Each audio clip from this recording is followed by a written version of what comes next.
Buenos días a todos, allá de sus casas también les saludamos en este tiempo tan especial que Dios nos permite tener como iglesia. Bueno, continuamos nuestra serie, esta es la segunda parte de Filipenses 1, 20 al 30, y en magnificando a Cristo en nuestro cuerpo, en nuestra vida y conducta. Hace 8 días vimos precisamente la primera parte de magnificar a Cristo en nuestro cuerpo y una parte de nuestra vida. Qué privilegio es magnificar a Cristo. Magnificar a Cristo en nuestro cuerpo, en nuestra vida y en conducta. Ese es el tema que estamos mirando en Filipenses 1, 20 al 30. Filipenses 1, 20 al 30. Acordemos que dijimos que Filipenses 1, el tema principal es magnificar a Cristo y lo hemos visto de varias formas. Y bueno, de cuerpo, vida y conducta, esta es la segunda parte que estamos viendo.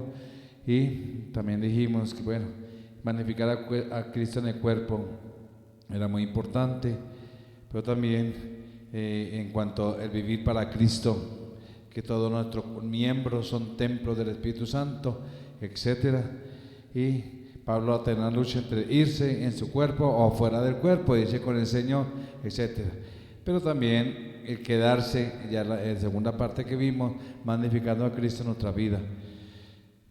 Ser siervos, ser útiles, ser instrumentos en las manos de Dios. Eso es lo que significa magnificar a Cristo en nuestra vida.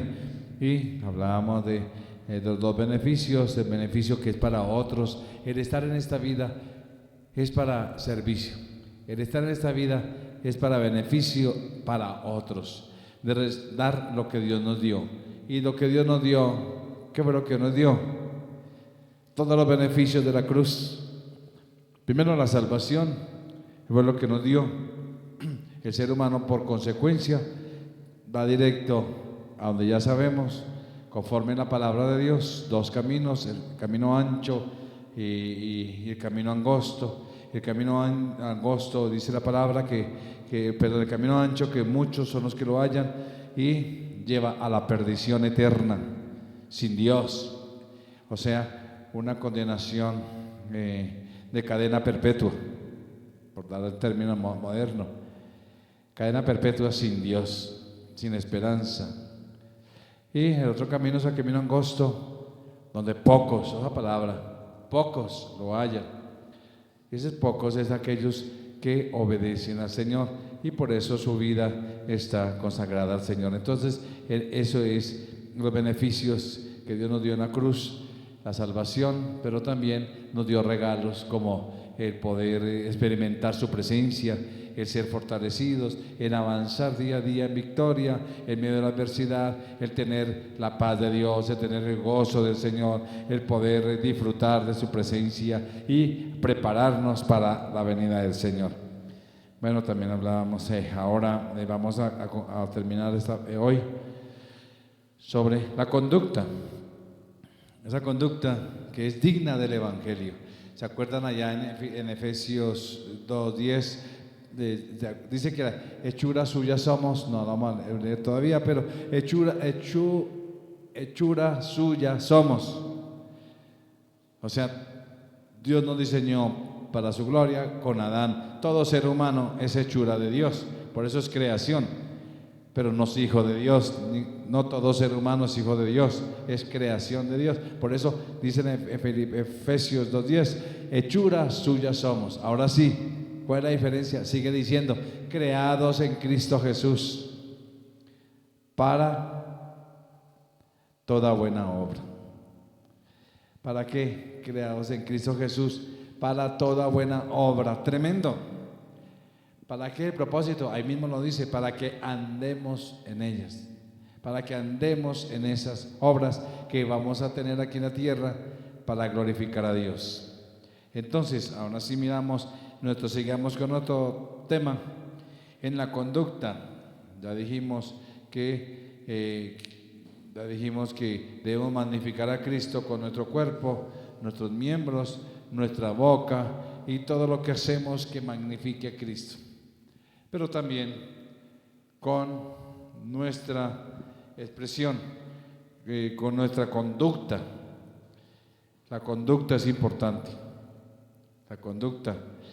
Y leamos en el versículo 27 y 28 de Filipenses 1. Hoy leímos del 20 al 30 porque es todo el pasaje que estamos analizando. Y hoy concluimos precisamente el capítulo 1. Y dice el versículo 27 al 28. Dice: solamente que os comportéis como es digno del Evangelio de Cristo, para que, o sea que vaya a veros o que esté ausente, oiga de vosotros que estáis firmes en un mismo espíritu, combatiendo unánimes por la fe del Evangelio. 28. Y en nada intimidados por los que se oponen, que para ellos ciertamente es indicio de perdición, mas para vosotros de salvación, y esto de Dios. Sabemos que Filipenses era una colonia romana a la cual las costumbres de Roma habían transformado a las ciudades o los pueblos y todas las colonias que eran griegas, mucha influencia griega, pero militarmente y políticamente pues Roma controló todas esas provincias. Entonces en Roma las costumbres romanas influenciaron todas las colonias, y Filipos, o sea los filipenses a la cual la carta fue escrita, Filipos pues también había sido transformada, y la bandera romana y el idioma y la moneda, todo era romano, se cambió, griego, y ahora hablaba más latín, digamos, o sea, era influencia. Y pues obviamente muchos de los ciudadanos romanos disfrutaban de todos los privilegios políticos, civiles del gobierno. Por eso en el versículo 27 nos habla, y así quedamos 8 días, Pablo usa la frase aquí en el versículo 27, que os comportéis. Os comportéis. Versículo 27. Solamente que os comportéis. Ese comportamiento te está refiriendo ahí a cumplir el deber como ciudadano. A los ciudadanos de todas las colonias romanas se les exigía que deberían comportarse como tal bajo el imperio romano, seguir las costumbres romanas, ya no eran las que tenían antes. Y ahora Pablo nos aclara aquí algo muy importante para nosotros. Así como los filipenses traían una cultura griega influenciada por años, llega un imperio y los influencia, y entonces quieren que ahora, a partir de ahí, cambien su comportamiento social como un ciudadano, pero ya no de griego, sino un ciudadano romano, aunque estén en esa ciudad todavía. Ahora Pablo toma eso como ejemplo y nos dice a nosotros: bueno, yo ruego para que ustedes se comporten. ¿Cómo se comportan? Dice ahí el versículo: solamente que os comportéis como es digno del Evangelio de Cristo. Ahora ya nosotros no tenemos la influencia del mundo. Filipenses estaban todavía en su ciudad, Filipos, pero su comportamiento tenía que ser diferente. Ahora nosotros todavía estamos en el mundo, pero su comportamiento debe ser diferente. ¿Cuál es el que nos insta? ¿Qué comportamiento nos insta aquí Pablo a vivir o a actuar? Dice que os comportéis como es digno de ¿quién? Esa es la conducta que el Señor espera en cada uno de nosotros.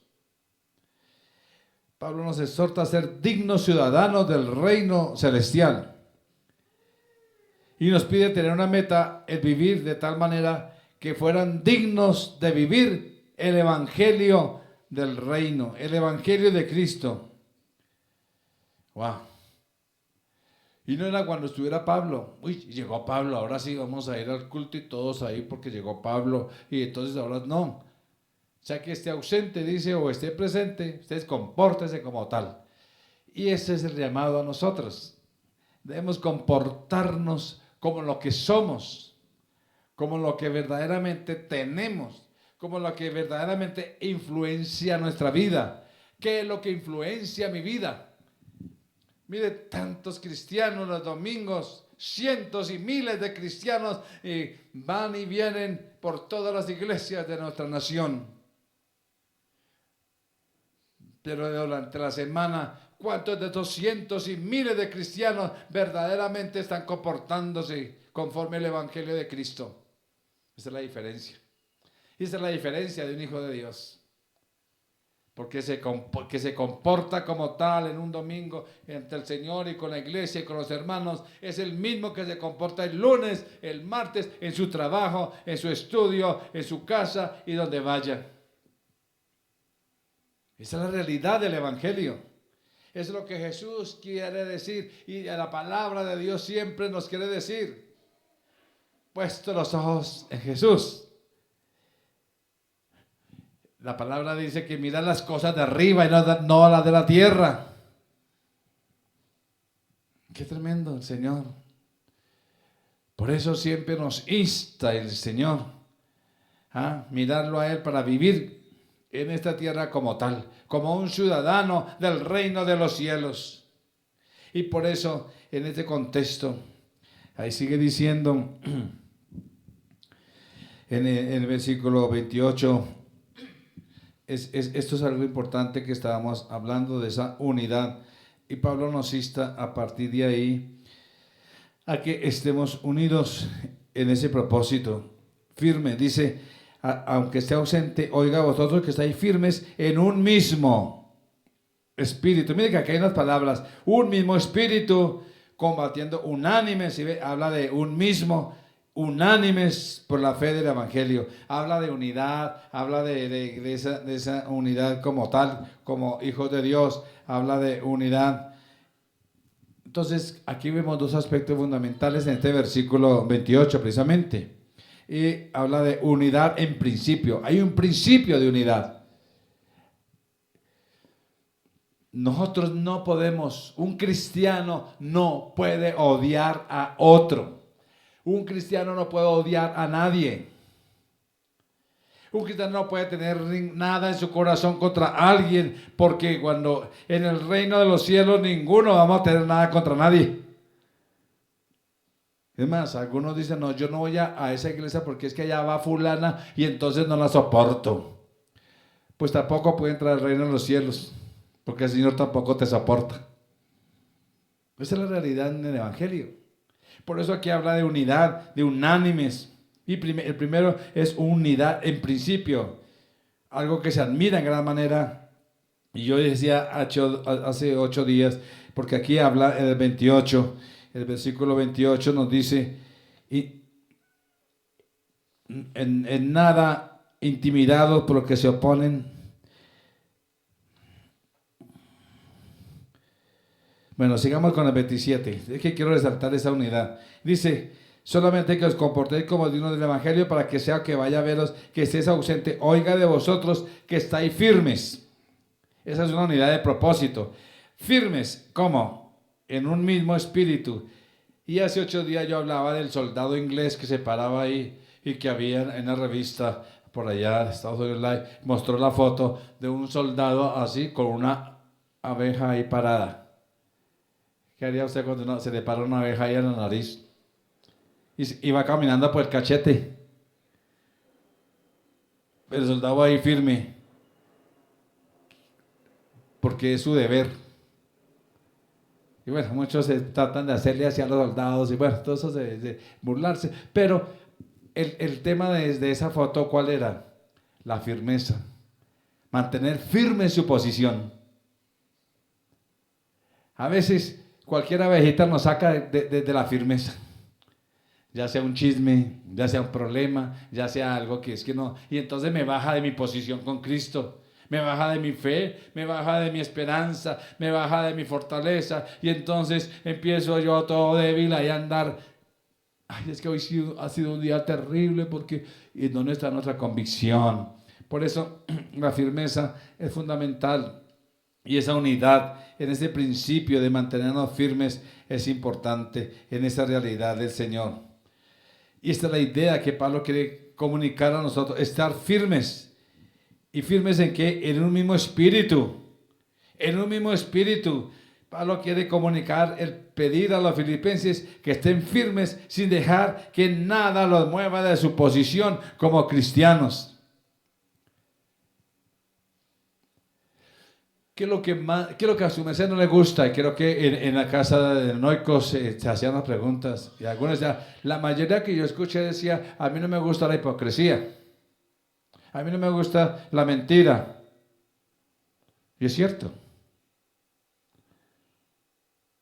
Pero muchas veces, ¿cómo somos con el Señor? ¿Cómo está nuestro comportamiento con el Señor? Estamos hablando de conducta, por eso. Mis amados, a veces la depresión nos desubica. A veces la aflicción nos controla. A veces la presión en que vivimos o las actitudes de otros no nos dejan vivir en paz. ¿En quién está puesta nuestra convicción? ¿Quién es el que nos mantiene firmes? Firmes en ¿qué dice ahí? Firmes ¿en qué? En un mismo espíritu. Mis amados, cuando tenemos al Espíritu Santo, eso es lo que nos llena, eso es lo que nos satisface. El Espíritu Santo es el que nos fortalece, el Espíritu Santo es el que nos modela, el Espíritu Santo es el que nos moldea, el Espíritu Santo es el que hace que en mí se refleje a Dios, en mí se refleje a Cristo. El Espíritu Santo hace que la gente vea a mí algo diferente, porque somos ciudadanos del reino de los cielos.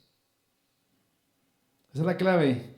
Por eso en Hechos 2:1 y en Hechos, en muchos versículos de Hechos al final sobre todo, pero en Hechos 2:1 dice que cuando llegó el día de Pentecostés estaban todos unánimes, juntos.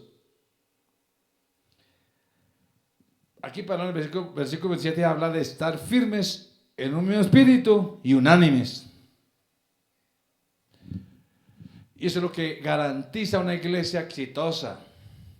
Estamos hablando de la visión aquí en la iglesia y tenemos una práctica del proyecto Visión Iglesia Fiel que se llama Misión Rescate, pero la estrategia que estamos usando es precisamente el proyecto Vida Iglesia Fiel. Y muchos aún no han entendido bien lo que es el concepto de la visión. ¿Por qué? Porque cada uno está en lo suyo. El cambio de cultura nos ha golpeado mucho. Es por eso, mis amados, que Dios está fortaleciendo una iglesia poderosa en la tierra. Y está empezando con cada redil. Y cada redil somos nosotros. Iglesia Fiel es un redil de la iglesia de Jesucristo aquí en la tierra. Hay muchos rediles del pueblo de Dios, de la iglesia de Dios. No estoy hablando de la iglesia cristiana, estoy hablando de la iglesia de Cristo. Y la iglesia de Cristo son personas nacidas de nuevo, donde se encuentren. Oh, sorpresa cuando lleguemos al reino de los cielos y nos encontremos al hermano que estaba sentado al lado nuestro. No haya nacido de nuevo. Por eso, mis amados, la iglesia de Jesucristo no es de masas. La iglesia de Jesucristo no es de multitudes. La iglesia de Jesucristo es aquel que cada día entiende su posición en Dios. Mis amados, entendamos esa realidad. Por eso, esa unidad de propósito, de aquí dice 2:1, es que cuando llegó el día de Pentecostés, ¿qué estaban haciendo? Jugando cartas, esperando a que el Espíritu Santo llegue. ¿No ha llegado? Entonces echemos otra partida. Le dan un propósito. Eso es lo que hace fuerte una iglesia. Que cada miembro de la iglesia no tenga agenda doble. Que cada miembro de la iglesia sepa y se identifique plenamente. Y eso es lo que está sucediendo en las iglesias cuando se unen. Dios está levantando su pueblo. Hay muchas iglesias del Señor Jesucristo que están fortaleciendo hoy en día. Qué lindo eso. Pero solamente el Espíritu Santo lo conoce. Mis amados, bueno, ahí en Hechos al final del 2 también habla, dice que estaban todos unánimes, etc. ¿Se acuerda? El Salmo 33, mirad cuán bueno y cuán delicioso es habitar los hermanos juntos en armonía. porque allí envía el Señor bendición. Allí envía el Señor bendición. Y aquí cuando el Señor envió bendición en Hechos 2:1, ¿sí ves? Estaban unánimes, entonces llegó la bendición. Llegó el Espíritu Santo. Y eso es básico para la iglesia de hoy.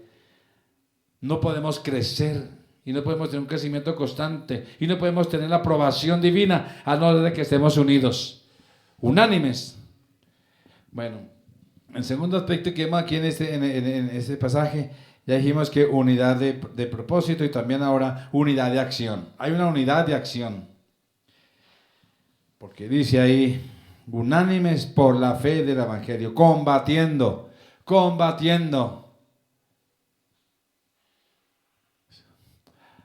El diablo no está asustado porque la gente está leyendo la Biblia. El diablo no está asustado porque las iglesias, o hay más iglesias cristianas. El diablo está asustado porque, hay 1,500, 10,000, etc. El diablo se asusta es cuando esas iglesias empiezan a entender su posición en Dios. Empiezan a combatir por la fe y a agradar a Dios, a obedecer a Dios y a cumplir su palabra. Ahí sí se asusta. Por eso empieza a poner división. Por eso empieza a poner otros enfoques, a distraer. La iglesia está muy distraída por eso. ¿Sí ves? ¿Por qué? Porque donde se une la iglesia, donde hay una iglesia poderosa, una iglesia que obedece al Señor, ahí sí tiembla el reino de las tinieblas. Por eso habla aquí de combatiendo unánimes. Ahorita, por ejemplo, vamos a orar por los que no pudieron venir hoy porque están por su salud. Un ataque del enemigo, vamos a orar por eso. Y muchos ataques para que las personas no se congreguen. Y bueno, están bien todos, cuando de pronto no, es que hubo un trancón y no pude venir, por eso dimos vueltas por todos lados y no llegamos. Entonces, mis amados, es por eso que necesitamos entender nuestra responsabilidad en Dios. Por eso, unidos en acción, Efesios 6:12. Efesios 6:12. Porque al estar unidos en espíritu, que es la unidad de propósito, también debemos estar unidos en el campo de batalla. Debemos estar unidos en el campo de batalla, sabiendo que no tenemos lucha contra sangre, ni contra hombres, ni contra personas. Tenemos lucha, no tenemos lucha contra sangre, ni contra carne. Por eso nos necesitamos unos a otros para orarnos por otros, para protegernos unos a otros y para combatir juntos. ¿Cuántos de ustedes han orado por el impedimento para que la iglesia no crezca? ¿Cuántos de ustedes han orado por X persona que usted no ve hoy? No sabemos qué pasa. Tal vez esa persona está combatiendo, está luchando. Esa es la iglesia de Jesucristo, que entendamos, pero es que combatís unánimes. Combatiendo unánimes. Tremendo. Efesios 6:12, por eso nos dice que nuestra lucha son contra gobernadores de tinieblas, potestades, etc. Cada uno de nosotros como creyentes en Cristo tenemos la responsabilidad de iglesia, de grupo, con aquellos de nuestra misma fe. Por ahí escuché decir o leía que la iglesia es el único ejército donde al caído le caen encima, en vez de ayudarlo a levantar. Nos necesitamos. Como pastor y como obispo que Dios ha puesto aquí frente a la iglesia, los necesito para que nos ayude a orar. No es fácil enfrentar espiritualmente. Viene mucha presión. Hay momentos de depresión. Hay pastores que luchan solos. Hay una estadística grande que hasta pastores han abandonado su ministerio por la opresión y por las necesidades. O peor, Hay pastores que se han suicidado. ¡Ah! ¿Cómo así? ¿Pastores se han suicidado? ¿Pero acaso no hay que pastor? Ahí siguen criticando. Pero es que no sabemos la situación. No conocemos de cerca. ¿Por qué? ¿Qué vivió? ¿Estuvo solo? ¿Nadie lo respaldó? Cada uno estaba pensando en lo suyo. Dios nos está haciendo un llamado aquí hoy para que nos unamos como iglesia. Pablo no era la excepción. ¿Se acuerda que Pablo, ahorita vamos a leer, que Pablo también pedía oración por él? Yo cada día necesito estar en el trono para orar por ustedes, para protegerlos en oración, para que sus vidas tengan propósito y para que el Señor se glorifique en cada una de sus vidas y de sus hogares y familias. No nos abandonemos. Todos nos necesitamos. Todos nos necesitamos. Esa es la importancia de una iglesia. Por eso Pablo nos exhorta. Pablo era muy celoso. Exhorta a tener una actitud de lucha en los ataques del enemigo de la cruz. Por eso es que los compara como soldados allá en 2 Timoteo 2, 3 al 4. ¿Se acuerda que dice que combatiendo unánimes? Mira lo que dice, tú pues sufre penalidades. Ah, bueno, eso es el que nos manda. ¿Pero cómo? Como un hijo de Dios, ahí no dice. ¿Sí? Como un cristiano que Dios es amor, entonces como es amor. No. ¿Cómo? ¿Debemos sufrir penalidades? O sea, perdona la expresión, pero tenemos que ser berracos como un soldado que tiene que enfrentar la guerra. Hambres, cansancio, desmoralización, tantas cosas. Sufre penalidades como un buen soldado de Jesucristo, dice aquí. Porque nuestro comandante en jefe no es cualquiera. Nuestro comandante en jefe no es por ahí un aparecido. Es el que venció en la cruz. Es el que resucitó. Es el que venció al mismo Satanás. El que venció a todas esas huestes espirituales. Ese es nuestro comandante. Como dice Colosenses 2:10. Él es la cabeza de todo principado y toda potestad. Entonces somos soldados de Jesucristo. ¿Será que el soldado de Jesucristo está allá por allá, escondido de allá en el monte, está por allá detrás de un árbol? No, yo no voy porque qué tal que me maten. Inmediatamente lo devuelve y dice, usted no sirve para nada. Mis amados, esto es lo que Dios está esperando de su iglesia, una iglesia valiente en estos tiempos finales. Estamos acosados, estamos asediados por el enemigo. Estamos por todo lado, invadidos del enemigo, que nos quiere derribar, que nos quiere destruir. Cuando un hermano está enfermo es porque el enemigo lo quiere destruir. Unámonos todos a favor del hermano para protegerlo y que se levante en sanidad para la gloria del gran Rey. Y así todos, hermanos. Por eso es importante mantener nuestra posición en el Señor.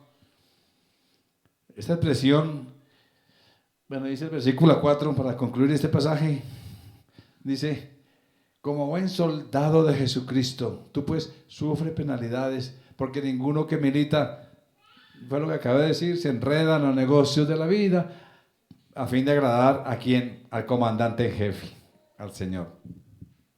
Por eso esta expresión, combatiendo por la fe, es una estrategia del plan del Señor, que tiene el Señor, una estrategia contra nuestra batalla espiritual. Tito 1:3 dice, por ejemplo, tenemos que enfrentar, dar pasos, avanzando con nuestra misión rescate, por eso se llama misión rescate, avanzar. Mire que, como dice Tito 1:3, hay personas que hay que reprenderlos. Este testimonio es verdadero, por tanto, repréndelo duramente para que sean sanos en la fe. El cristiano tiene el deber de reprender a los que están errados, a los que están ignorantes. Así me ha tocado. Tengo varios grupos pastorales, pero a veces mandan unas cosas a los pastores y les digo, ustedes van a sacar esa información. Y empiezo los digo, bíblicamente dice esto y esto, si no revise tal parte, revisen tal parte y dése cuenta. Y antes de enviar a alguien un mensaje, revise. Porque esa información, algunos mandan y reenvían sin mirar qué es. Y eso es un cuidado. Y la palabra nos exhorta, mire, a que nosotros debemos reprender a los que se desvían sutilmente o hacen que otros se desvíen para mantenernos sanos en la fe. Tenemos que tener toda la autoridad de Dios. ¿Cuántos tienen la autoridad de Dios? Tenemos que tener la autoridad de Dios. No te dejes apabullar. Cuando tú aprendes a enfrentar al enemigo en tu vida, vas a aprender a apoyar a otros. Dios está formándote para eso. No tanto para ti, sino para que tú seas parte activa en ese reino celestial de los últimos tiempos, de la combate y de la batalla de los últimos tiempos que está contra la iglesia, que está contra el cristiano. Cuando tú enfrentas y te levantas y actúas y no te dejas arrinconar, entonces el enemigo tiene que retroceder, y cuando retrocede, entonces tú dices, ay, también está caído allí, venga, vamos, y empiezan juntos a batallar y a enfrentar. Por eso, nuestra autoridad en el Señor, Tito 2:15, Tito 2:15, dice, esto habla, exhorta y reprende con toda autoridad. ¿Será que solamente para los pastores? ¿Solamente para los cristianos maduros? Y para ya el más espiritual es para ellos. No, esta palabra es para aquel que ha nacido de nuevo, para la iglesia del Señor. Y la iglesia del Señor somos todos. Somos todos, mis amados. Tú tienes la autoridad de Dios. Por lo tanto, levántate. Dice, exhorta y reprende con toda autoridad y nadie te menosprecie.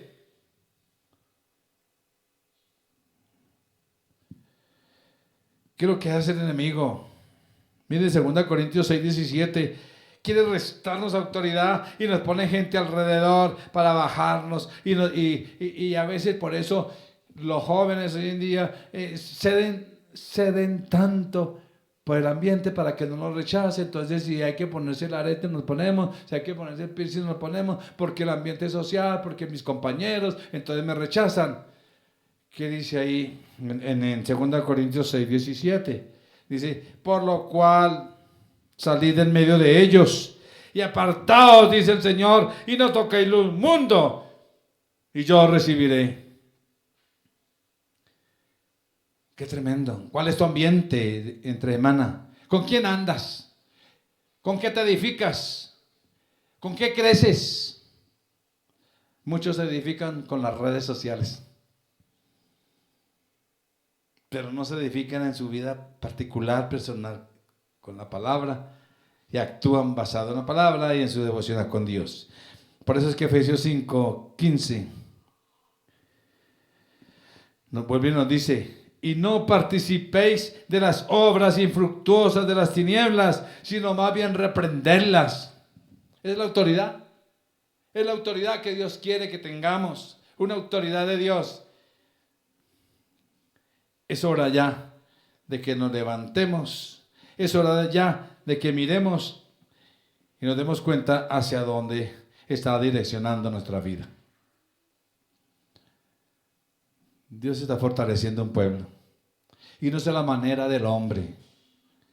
Y no es la estrategia del hombre. La estrategia de Dios van en contravía de las mías. Van en contravía de las estrategias humanas.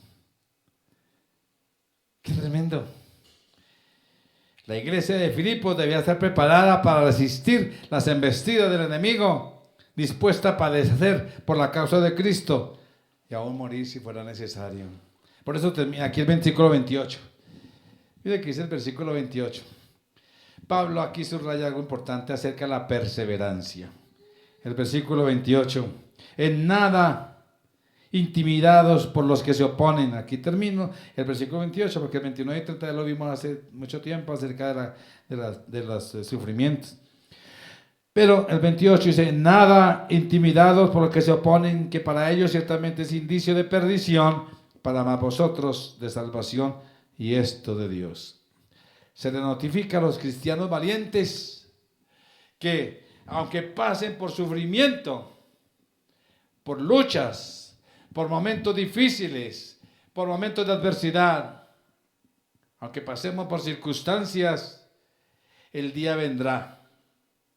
Llegará el momento, llegará el día cuando la victoria total será nuestra. ¿Lo crees? ¿Lo crees? ¿Lo crees? ¿Qué has vivido? ¿Qué has padecido? ¿Qué has luchado? Para algunos tal vez de años, para otros tal vez meses, para otros tal vez semanas. Pero ese día llega, ese día viene, y aquí se notifica a aquellos soldados valientes, mis amados, que dice, mas para vosotros llegará salvación. Llegará la salvación. Llegará tu salvación. Llegará tu exaltación. Llegará lo que dice el Salmo 3. Dios es que levanta mi cabeza, Él es mi gloria. Como dice la palabra, mis amados, cuando el Señor hiciere volver la cautividad de Sión, seremos como los que sueñan. Nuestra boca se llenará de risa y nuestra lengua de alabanza. Esas son promesas para los valientes que se sostienen en sus convicciones de saber quién los guía, quién los sostiene, al frente de quién está. Que han aprendido a combatir, que han aprendido a estar firmes, que han aprendido a resistir por la palabra y avanzan a creerle a Dios, avanzan a obedecer a Dios. De lo contrario, son cristianos religiosos. Mis amados, Dios quiere esos cristianos valientes y se les notifica que aunque sufran, aunque luchen, aunque estén esperando, va a llegar su día, va a llegar su victoria, va a llegar su momento. Porque todo está bajo control de Dios, como dice al último de este versículo, versículo 28, y esto proviene de Dios. Por eso también se le notifica aquí. A un Pablo, por ejemplo, él recuerda que no estaba exento de padecimientos ni de persecución. Por allá cuando visitó a Filipos en Hechos 16, por primera vez, Hechos 16 nos habla, la carta a los filipenses ya después cuando se han convertido, pero Hechos 16 habla cuando llegó Pablo ahí. Y sí que sufrió Pablo cuando llegó. Sí que sufrió Pablo. Azotes. Hasta el carcelero, ¿se acuerda que estaban cantando en la cárcel? Allá con el cepo y todos adoloridos después de semejante azote, cantando al Señor en medio del azote, con heridas. Nadie allá por ahí que les curara las heridas. Ay, es que me pegaron aquí, no me toqué. Sin embargo, ¿qué hacían? A medianoche, estaban cansados, sin embargo, ellos sabían un secreto, que Dios estaba con ellos. Sabían que tocaba combatir al enemigo que quería destruir su fe. Y cantaban y se glorificaban a Dios. Y vemos la respuesta del carcelero, cómo se convirtió, etc. El lugar de hospedaje de Pablo fue una cárcel. En lugar de una cama, fue un cepo. Mis amados, la bienvenida fueron azotes. Ahora nosotros hemos padecido de esa forma y aún así nos quejamos. Y aún así nos lamentamos. Y aquí Pablo, cuando escribió, lo escribió desde una cárcel a Filipos, a los filipenses lo escribió desde una cárcel.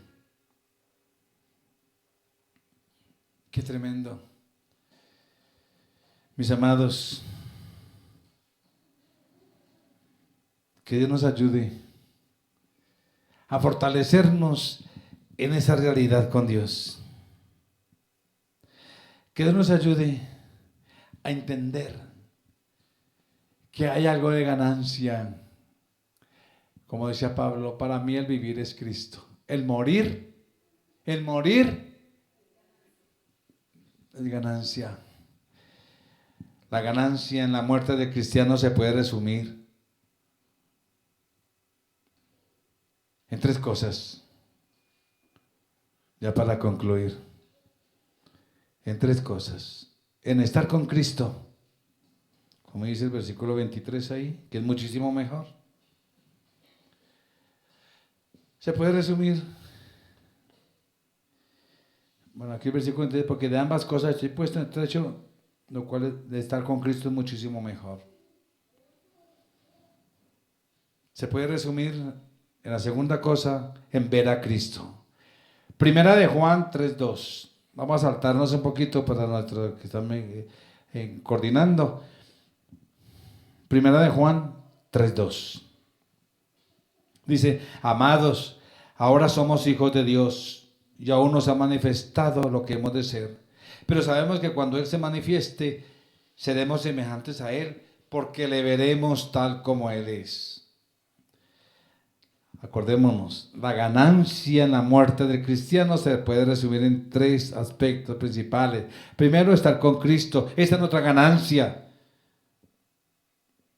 Segundo, ver a Cristo. Mire, cuando se manifieste seremos semejantes a Él, porque le veremos tal como Él es. ¿Qué verdad nos confirma aquí el apóstol Juan? ¿Usted ha pensado alguna vez en lo glorioso que será ver al Señor, en quien por tanto tiempo ha creído, por quien ha testificado sin haberlo visto, en aquel que se entregó por nosotros por amor? Qué privilegio. No todos van a tener ese privilegio. Los que están en Cristo, dice la palabra. Y el tercer aspecto, porque dijimos que la ganancia en la muerte de cristianos se puede resumir en 3 aspectos principales. Primero, estar con Cristo. Segundo, ver a Cristo. Y tercero, ser como Cristo. Recuerden que estamos hablando con la conducta. Ser como Cristo. Como ya leímos en 1 Juan 3:2, ¿cierto? Dice que no se ha manifestado lo que hemos de ser. Hay una razón por la cual refuerza nuestra esperanza.